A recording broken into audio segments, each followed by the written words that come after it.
gender justice issues.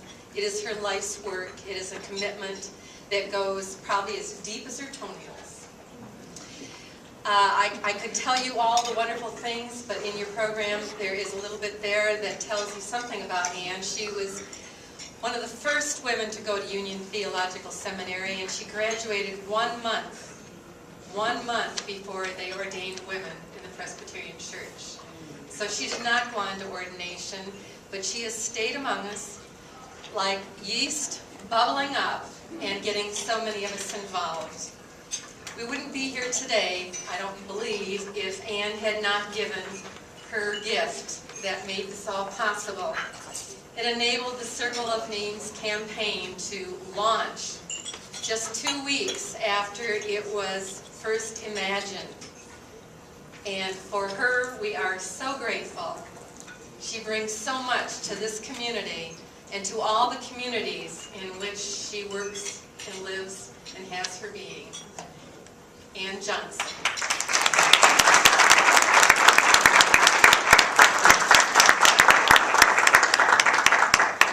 Judy, I thank you so much for those words. And Michael Kinnaman, I thank you so much for your words. And I wonder if there is any chance for those of us not swift enough with note and paper to have it reprinted. Sure, we'll get it back. Oh, really? I mean, because I think everybody here would enjoy reading it, having it to refer to. And I do remember the name Madeline Mahone. And I certainly remember the name Simon. Yes. But thank you. And thank you for those steps of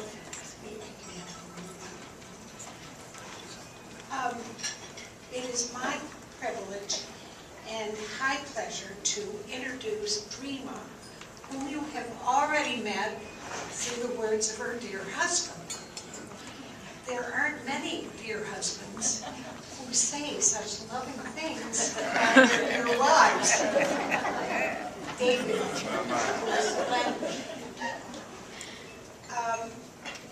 I met Dreama maybe 4 or 5 years ago when Steve Hopkins said that he had invited her to come to speak to our adult and issues class at the Georgetown Presbyterian Church. And Dreama was going to speak about her ministry, which is, as you have heard, really about death and dying and helping prepare people for this occurrence in hospice, ministering to them as they go through the process that will lead where we all know one day we will all go. But there are very few of us who grasp that mystery, that challenge, that fear early on in life. Dreama said that at 5 years old, one of her dearest friends died. And when she was 8, a cousin whom she cherished died. And so she had to look at death and what it meant. Most of us don't want to think about death, and so we don't. But Dreama has made it her ministry so significantly that she is serving at the Metropolitan Methodist Church here. Dreama, I'm not sure what the fancy title for your ministry is, but she has, in other realms, worked as a social worker, pastor, chapel elder, chaplain, and hospice chaplain. And she received her certification in thanatology in 2006 with interest in being a death educator, an end-of-life counselor, a spiritual midwife during the dying process. I mean, I cannot imagine, I cannot think of a more challenging occupation or that would require more inner strength than what you do. I knew that day at Georgetown, that God dwells in Rima. And she or he does.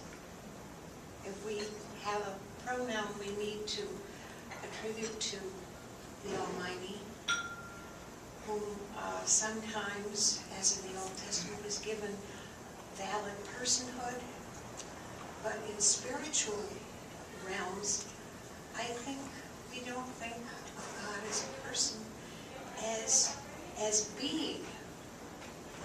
And I noticed that Krista Tippett has changed the name of her Sunday morning radio program simply to Being. 7 o'clock, WAMU, 88.5 FM. And try to get in and out of the shower before then, if you're on your way to church. I just want to read something that comes from Forrest Church's last book. You know, he died within the year of esophageal cancer.